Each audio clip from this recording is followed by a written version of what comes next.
Bueno, bienvenidos a este podcast del Colegio Superior Presidente Roque Sáenz Peña. Estamos en la Cátedra de Práctica Docente de segundo año del Profesorado de Educación Secundaria en Historia. Tenemos el honor de entrevistar en este podcast a la profesora Neri Bustos. Y en esta oportunidad nos convoca esta entrevista porque, esta profesora, decimos que es un honor, porque tiene una carrera muy prolífica.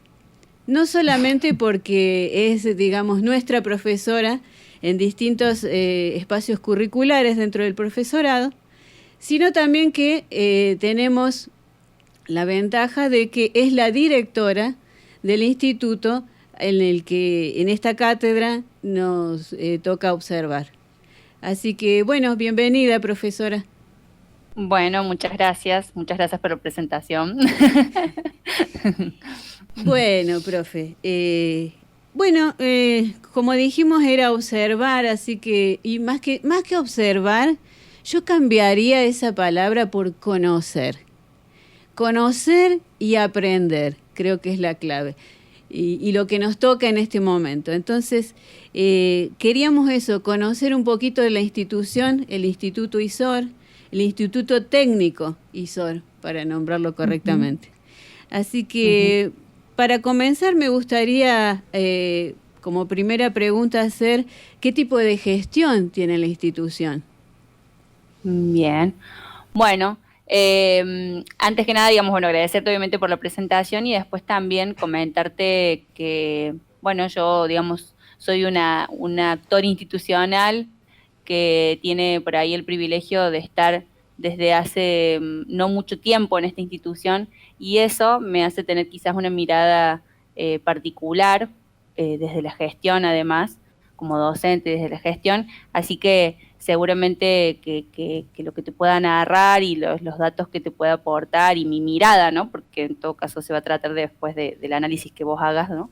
Pero mi mirada tiene que ver mucho con eso, ¿no? Como con la idea de alguien que está recientemente en la gestión.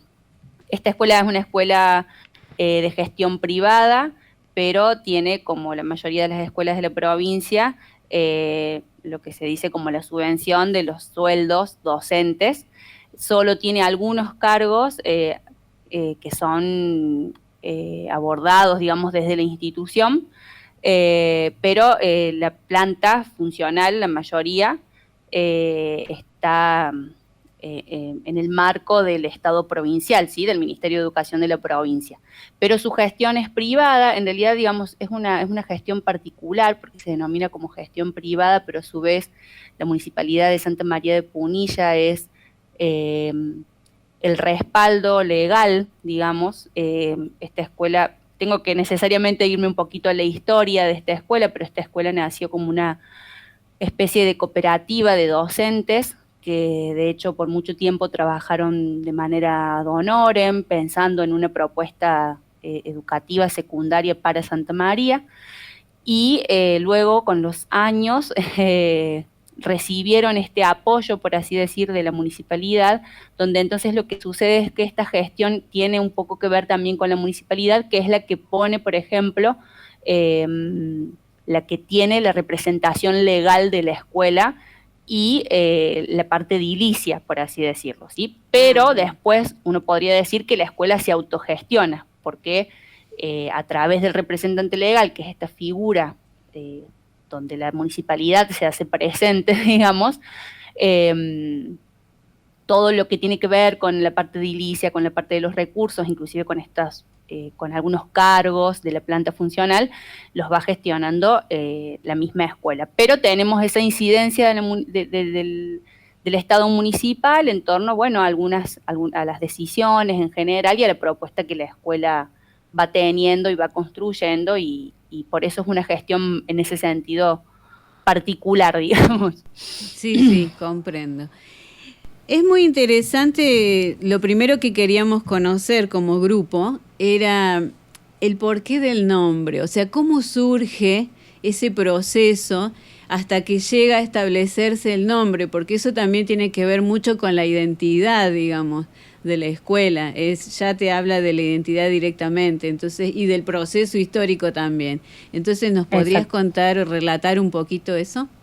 Bueno, en realidad el instituto, bueno, nace como instituto secundario de orientación regional. Como yo mencioné hace un ratito, la escuela tuvo en principio una impronta muy relacionada con la participación de los docentes.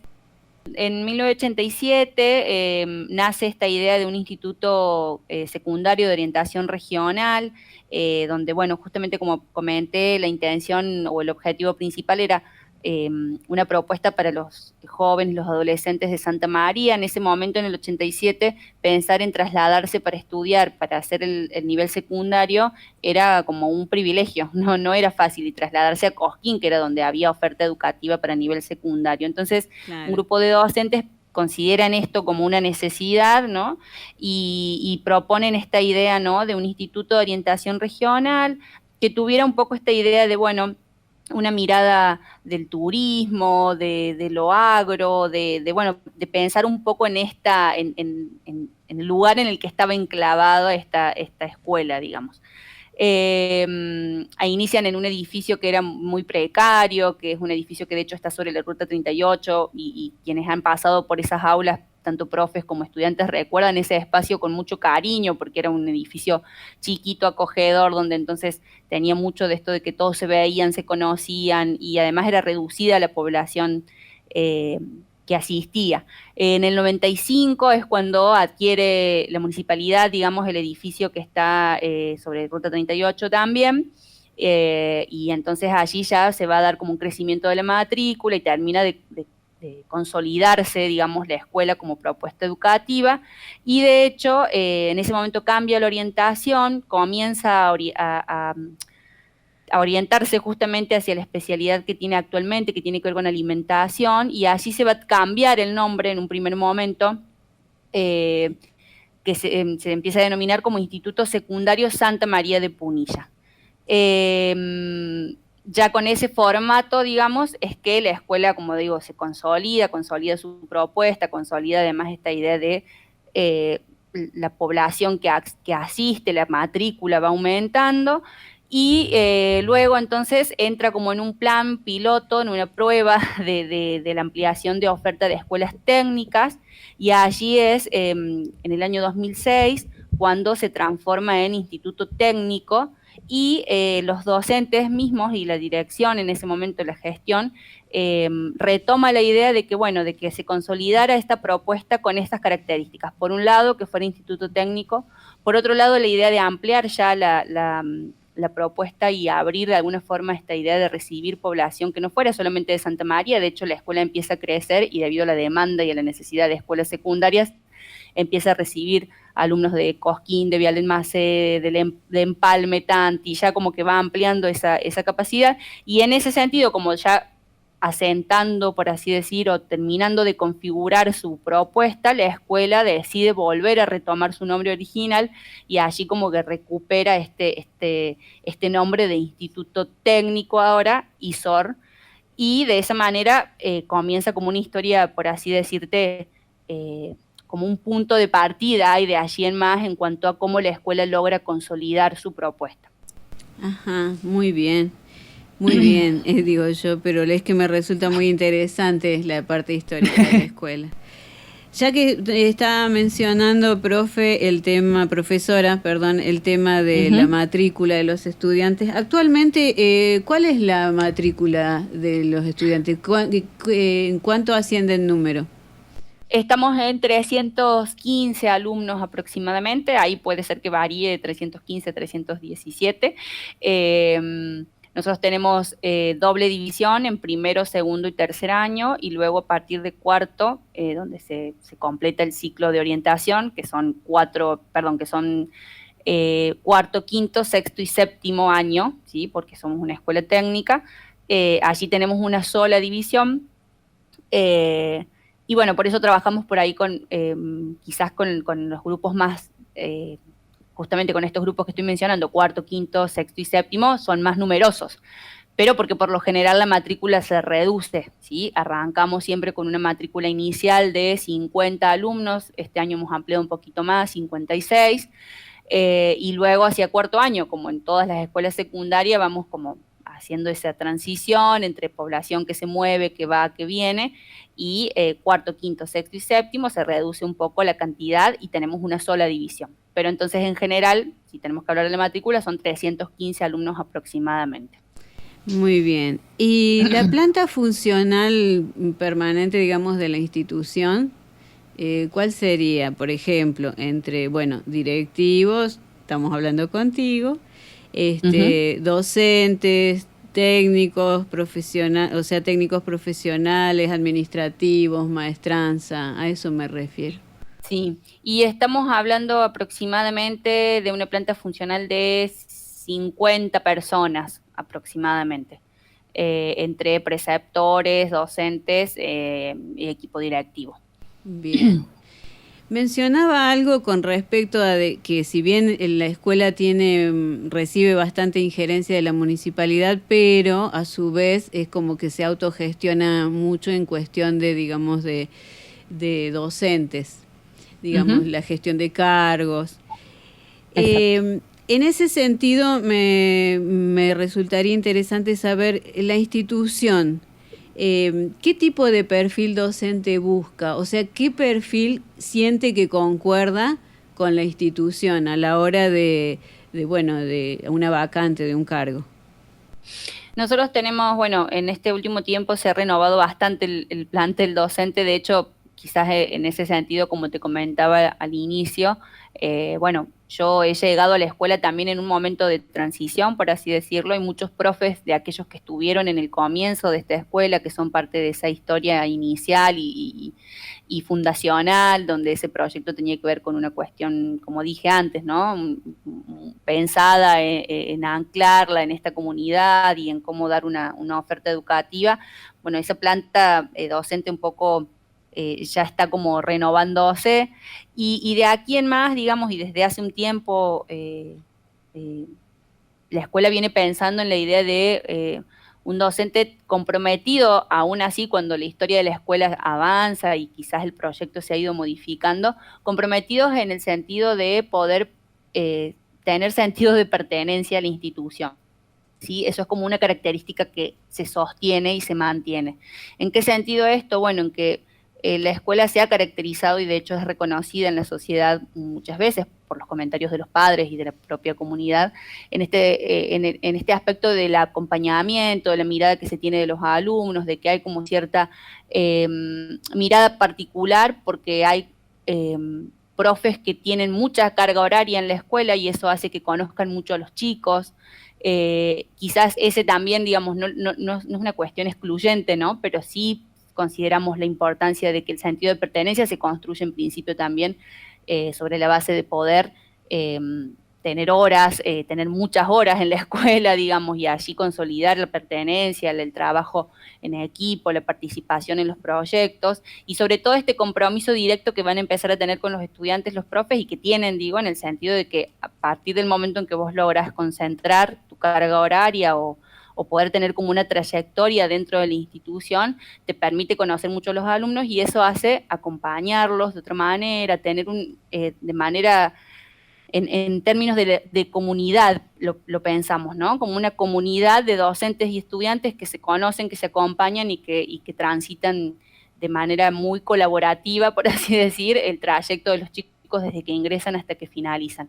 Y ese es un rasgo, ¿no? Como la posibilidad de que los docentes tengan ese compromiso, que como dije, de todas maneras no es excluyente, siempre va a haber como particularidades, ¿no? Pero ese sería un rasgo del perfil docente. Y después otra cuestión que sí también destacamos es la posibilidad de pensar en un proyecto colectivo que además esté vinculado con ciertos aspectos del compromiso social, por así decirlo, de este título que ofrece la escuela, que es el técnico en industrias de alimentos, donde apuntamos a que el docente ingrese teniendo una mirada también de ese aspecto de la escuela, ¿no? De la orientación, y que apunte a la formación de un futuro egresado que tenga una mirada integral, crítica de la alimentación, que es como nuestro eje, ¿verdad? Sí, Entonces sí. también en ese sentido es que se busca que los docentes puedan acoplarse a ese proyecto, que puedan aportar, que puedan sumar y que entonces no quede como esta disgregación que sucede muchas veces, ¿no? De que pareciera que hay docentes que se encargan de la especialidad de una escuela y suele suceder mucho en las escuelas técnicas. Esto quizás es una apreciación, no sé si es información objetiva, estoy como también comentando cuál es la mirada que yo tengo, ¿no? Pero no disociar esa idea, ¿no? De que los profes de la especialidad van por un lado y están los otros profes de las otras áreas, sino de poder ir pensando juntos qué aportes podemos hacer cada uno desde sus áreas, desde sus espacios, desde su formación, a esta idea de que, digamos, le ofrezcamos a la sociedad un técnico en industrias de los alimentos con una formación integral. Bien.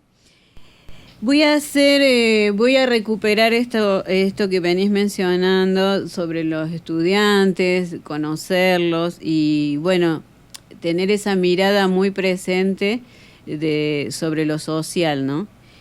En ese sentido, ¿qué características socioculturales podrías describir como predominante dentro del estudiantado?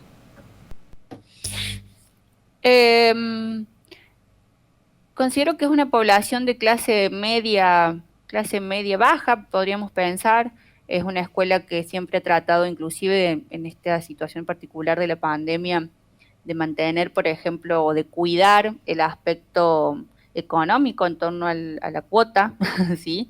¿Por qué? Porque sabemos que la población que tenemos necesita esa relación con la escuela, ¿no? De cuidado, por así decirlo, de considerar realmente cuál es la posibilidad, el margen que tenemos y en realidad sabemos que es una población que tiene ese alcance, ¿no? Estamos como Bien, en una escuela en la que se paga una cuota, siempre se piensa en que sea una cuota accesible y de alguna manera ahí también está esa mirada desde como el municipio, ¿no? De que, por ejemplo, la gente de Santa María pueda acudir a esta escuela, ¿no? bien, Pensemos que hace un tiempo atrás esta escuela además era la única escuela secundaria que tenía Santa María. Entonces, esa mirada, digo, atraviesa como todos los aspectos, ¿no? de la institución y del proyecto educativo, inclusive desde ese lugar de contemplar qué tipo de población realmente tenemos y obviamente se le da prioridad a la gente de Santa María y si tuviéramos que pensar en general en la población de Santa María, podríamos decir, quizás, vuelvo a decir en términos generales, que estamos hablando de una población de clase media baja.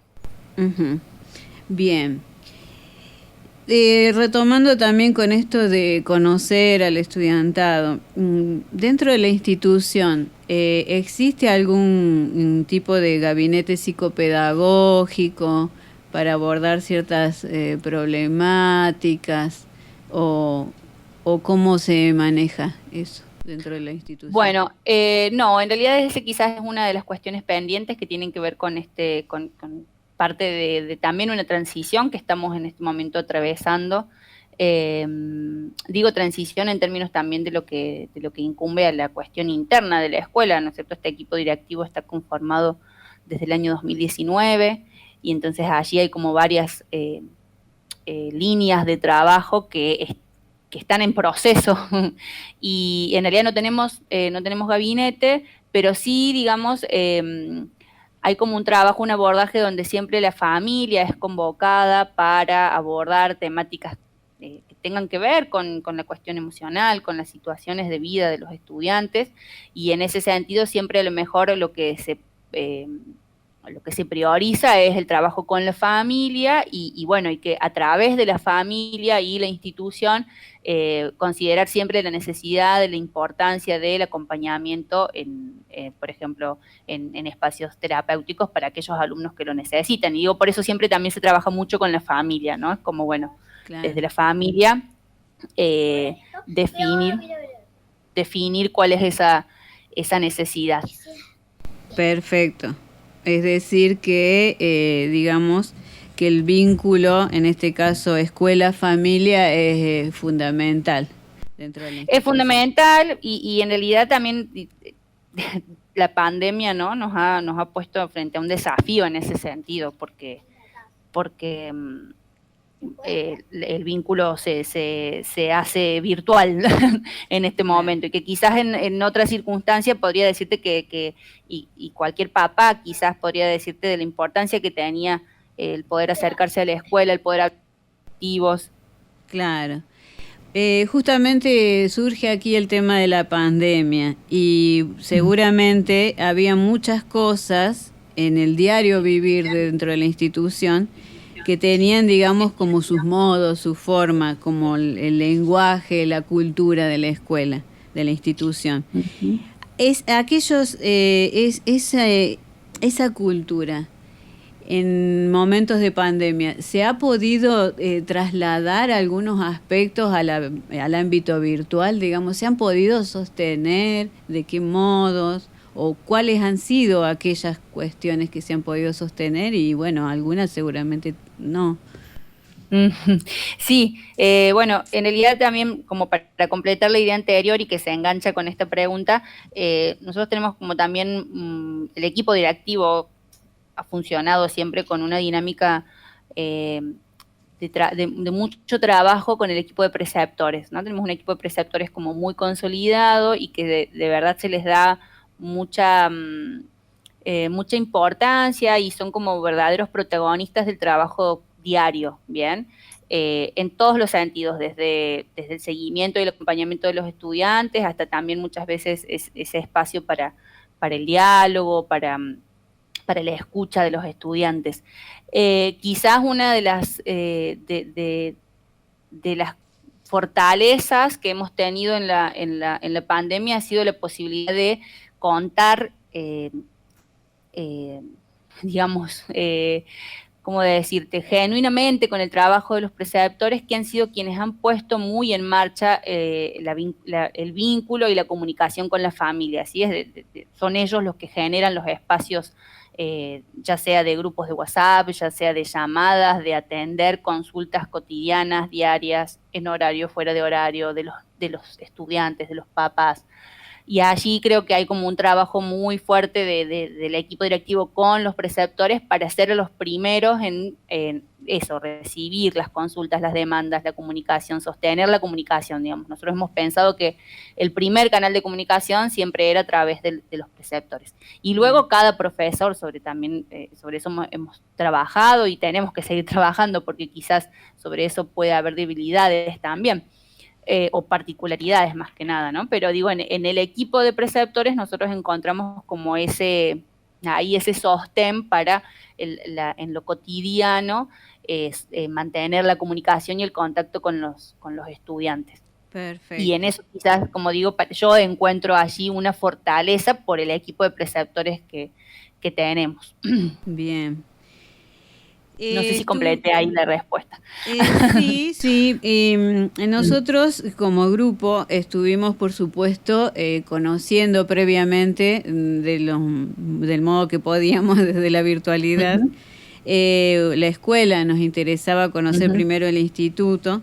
Y bueno, vimos que tienen muchas actividades de puertas, por lo menos esto era antes de la pandemia, claramente. Uh-huh. De puertas afuera de la escuela, inclusive sistemas de pasantías, y eso, uh-huh. bueno, es como que nos surgía la interrogante, bueno, eso era antes de la pandemia, y ahora en pandemia, ¿cómo se puede sostener? ¿Cómo? Porque la verdad que es un desafío. Un desafío, sí, y en realidad, digamos, en ese sentido, la escuela ha estado trabajando muy dentro de lo que sería el marco de los niveles, a nivel del ministerio, ¿no? Me refiero a que, bueno, hemos recibido líneas explícitas de trabajo, lo cual ha sido bueno para nosotros, ¿no? Porque no quedó en manos de la institución resolver ese aspecto. La escuela está bajo la inspección del ingeniero Ricardo Piana, y en este sentido lo que me interesa resaltar es que la experiencia ha sido de mucho acompañamiento en términos de, no lo digo solamente desde inspección, sino desde DIPE, para poder pensar qué propuestas llevar adelante en este marco con respecto a lo que refiere a las pasantías profesionalizantes de los alumnos de séptimo año.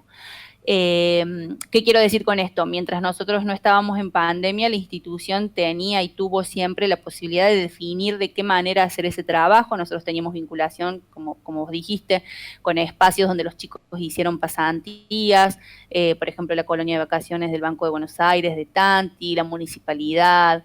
Esos han sido como los espacios en los que más tiempo se ha trabajado, y desde el año pasado, bueno, cuando esto se caía como posibilidad, las propuestas para resolver eso vinieron siempre desde el ministerio, donde después nosotros a nivel institucional teníamos que gestionar, bueno, de qué manera llevar adelante, pero las pasantías vinieron en una relación, en un vínculo interinstitucional con la UTN, por ejemplo, que nos ofrecieron, nos propusieron espacios de capacitación virtuales que venían como a suplir esos espacios de pasantías que estábamos imposibilitados de realizar.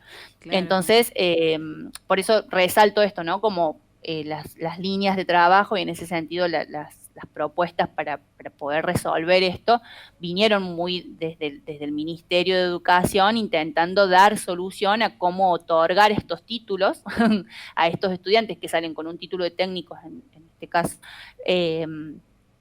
y poder resolver esa idea. Bueno, como te digo, el año pasado fue a través de la propuesta de capacitaciones virtuales ofrecidas por la UTN, y este año también tuvimos ese vínculo nuevamente con la UTN de Córdoba y con la UTN de Villa María. Lo interesante de este año fue que estuvo vinculado bien al área de la alimentación, de la química, así que fue más que interesante para los chicos. Y allí, digamos, se hizo como se resolvió, digamos, con este contacto interinstitucional y no por allí con la comunidad como era en otras oportunidades, ¿no? Uh-huh. Pero ha sido más que interesante para los chicos, para los profes también, porque se han encontrado con conocimientos del área técnica, tecnológica, muy actualizados, y de paso también les ha servido a los chicos para empezar para pensarse como estudiantes universitarios de nivel superior con estas características, ¿no? De alumnos virtuales, lo cual ha sido como también, bueno, una ventaja para ellos, porque ya pueden ir imaginándose cómo es esta idea de estudiar en nivel superior. Claro. De manera virtual. Claro, seguramente, sí, va a ser una experiencia ya muy rica desde ya, uh-huh. Porque bueno, ya ingresan, digamos, a un nivel mayor con un plus, digamos, de conocimiento. Exactamente. Bueno, ya como para ir cerrando con esta entrevista, que sería fantástico, yo por mí estaría hablando horas porque me interesa un montón, pero vamos a tratar de acotar la información porque va a ser imposible un podcast de 2 horas. Como no tenemos la posibilidad, nuestro grupo, bueno, ni ninguno de estas circunstancias de pandemia hacen que lamentablemente no podamos conocer la institución solo de modo virtual, te pediríamos si pudieras describirnos la parte edilicia como si fuera una especie de guía turística, digamos. En cuanto a los espacios, por ejemplo, aquellos espacios de aprendizaje más allá del aula con los que cuenta la institución.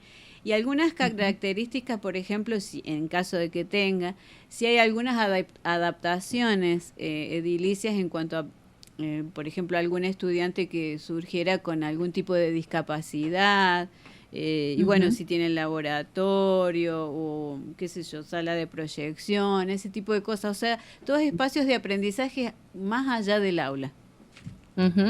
Bueno, sí, la escuela en realidad cuenta con 10 aulas. Tiene accesibilidad, digamos, con el uso de rampas, tanto en la entrada de la escuela como de manera interna. Las aulas, hoy por hoy, hemos tratado de profundizar también, pero desde hace un tiempo ya venía siendo así, cuentan la mayoría con televisores, por lo cual el uso, digamos, de lo que tiene que ver todo con lo audiovisual, los profes lo venían desarrollando, y lo interesante era que, bueno, en cada aula podía realizarse. También es, bueno, una escuela que tiene sus ámbitos formativos o sus espacios formativos, tienen que ver obviamente con la especialidad con orientación en técnicos de industria de los alimentos. Entonces contamos con un laboratorio de físico-química, con un laboratorio de microbiología, y luego con salas de producción, 3 salas de producción, que están divididas de acuerdo al tipo de alimento que se, que se produce, digamos, y que se puede manipular, que son, por ejemplo, harinas, carnes, verduras. Entonces cada sala está equipada con material y elementos y utensilios que son para la producción de ese tipo de alimentos, donde los chicos, bueno, justamente hacen trabajos experimentales, trabajos de producción. En otras oportunidades los chicos también, eh, previo a la pandemia, las experiencias formativas tenían que ver muchas veces con eso, con la producción de algún tipo de alimento, donde ellos experimentan, producen, hacen controles físicos, químicos, microbiológicos, y eran productos que se vendían, por ejemplo, milanesas,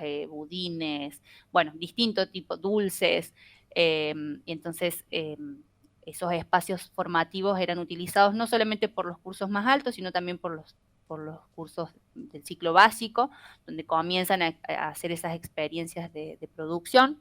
Y luego también tenemos, sí, una sala de audiovisual y un taller equipado como taller de electricidad, porque en realidad en la escuela técnica, digamos, tiene como en su plan de estudio la idea de una formación básica en educación técnica tecnológica, por así decirlo. Entonces, en los primeros años se considera importante que los chicos tengan manejo básico. Se opta, digamos, por distintas propuestas, y hemos optado nosotros por el taller de electricidad, donde los chicos aprenden como circuitos básicos que les sirven para conocer, por ejemplo, cómo manejar maquinaria relacionada con la industria de la alimentación, digamos, como está destinada a esa mirada. Bien. Así que ese es otro espacio, otro ámbito formativo, que es un taller de electricidad equipado con herramientas y con... Muy bien. Y Bueno, luego, perdón, termino con la idea, tiene sí, un sí. patio externo grande, donde, bueno, tenemos ahí dispuesto obviamente para todo lo que tiene que ver con las prácticas de educación física, y tenemos una cantina, tenemos una biblioteca, eh, todas las aulas cuentan, intentamos ofrecer y mejorar cada día el servicio, bueno, de Wi-Fi para que los chicos tengan acceso, para que los profes tengan acceso. Digo, intentamos mejorarlo porque lamentablemente en la zona no hay demasiadas soluciones para eso. Sabemos que es una demanda, sabemos que hoy por hoy es un desafío que las escuelas podamos darle respuesta a la necesidad de la alfabetización digital, y para eso necesitaríamos tener mayor equipamiento y en principio, por ejemplo, el acceso, la conexión a Internet, pero bueno, no hay mucha oferta en la zona y entonces eso se hace un poquito Sí. difícil, pero intentamos que el aula y que la escuela, perdón, y las aulas tengan accesibilidad para que los chicos puedan hoy por hoy también trabajar con lo digital, que pasó a ser el 50%, ¿no? de la propuesta educativa. Sí, sí. De hecho, estamos haciendo esto virtualmente. Exactamente. Nosotros hoy por hoy tenemos de hecho profes que dan clases, profes que están dispensados por situaciones particulares y que están dando clases de manera virtual. eh, los alumnos están en la escuela y los profes desde su casa dando sus materias, y entonces, bueno, eso hace que estamos ahí, ¿no? En ese trabajo de mejorar todo lo que tiene que ver con la cuestión del internet, la cuestión de los dispositivos que vamos a utilizar, de las conexiones, esto de ampliar que todas las aulas tengan televisor o cañones disponibles porque bueno, hay que garantizar que hoy por hoy esta es la realidad y hay profes que no pueden dar clases de manera presencial. Claro, y bueno, lamentablemente ha sido una realidad que nos sorprendió a todos y lamentablemente no nos dio tiempo a ninguno, a nadie, a prepararnos A prepararse, exactamente. en relación a lo que íbamos a necesitar. No pudimos predecir todo esto que iba a pasar. Así que No, es totalmente. imposible que, bueno, estén todas las cosas y las condiciones dadas de la forma correcta, porque, bueno, estamos en pleno proceso a medida que se van Exacto. sucediendo las cosas. Así que, Y seguramente las escuelas tendrán que seguir adaptándose a eso, y eso implica un desafío y un esfuerzo, ¿no? Porque, digamos, en este caso, como escuelas que tienen gestión privada, no resulta sencillo poder dar garantizar, digamos, todos esos recursos que se necesitan y esos soportes, digamos. Es un tema, y más hoy por hoy, como digo, que también la cuota está reducida, las familias no todas pueden asumir el costo de la cuota. Digo, es como un momento difícil también para poder pensar en todas las mejoras que uno quisiera, porque está todo en el mismo círculo, ¿no? Trabado. Claro.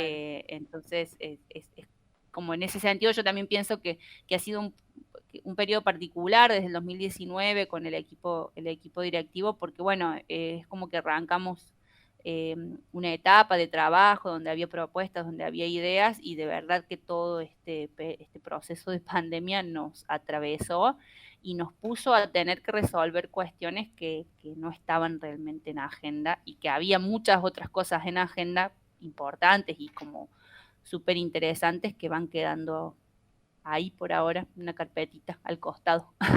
Sí, sí. Bueno, sinceramente ha sido un placer, siempre es un placer conversar, mantener una conversación contigo, y bueno, hoy más que nunca, por toda la información valiosa que nos has brindado, y bueno, por esta posibilidad de conocer esta institución que es un modelo y tan importante para la población de Santa María. Así que bueno, te queremos agradecer infinitamente por la buena disposición, como siempre. Y bueno, ha sido un placer. ¿Qué más puedo decir? Bueno, para mí también, para mí es un gusto también desde la escuela y desde la gestión particularmente poder tener este aspecto, ¿no? Vos en algún momento mencionaste como los vínculos de la escuela, y digamos que la escuela viene teniendo desde hace varios años con el profesorado como escuela asociada, como un espacio para la formación docente, digamos, de ustedes como futuros docentes, pero también para la escuela tener estos vínculos y estas relaciones con la comunidad me parece como siempre súper interesante, y por eso es como que no dudamos nunca en que es digamos una dimensión de la escuela esta cuestión de la relación con la comunidad, y dentro de esa dimensión la relación con la formación docente nos resulta más que importante. Por eso las puertas de la escuela están abiertas para esto y para que justamente tengamos la relación con estos futuros docentes que salen del profesorado, y sobre todo pensando en que quizás nuestro espacio puede ayudar a eso, a los estudiantes, a la gente de acá de la zona, y me parece eso importantísimo. Quiero decirlo porque digo, para mí es una apuesta desde la escuela también, ¿no? Abrir las puertas a estudiantes que hacen sus prácticas docentes. Bueno, valoramos y agradecemos mucho eso, esa mirada. Bien. Bueno, Bueno, Geraldine, buenas noches. buenas noches, y aquí finaliza el podcast, la entrevista. Muchísimas gracias. Muchas gracias. Gracias. Muchas gracias. Gracias.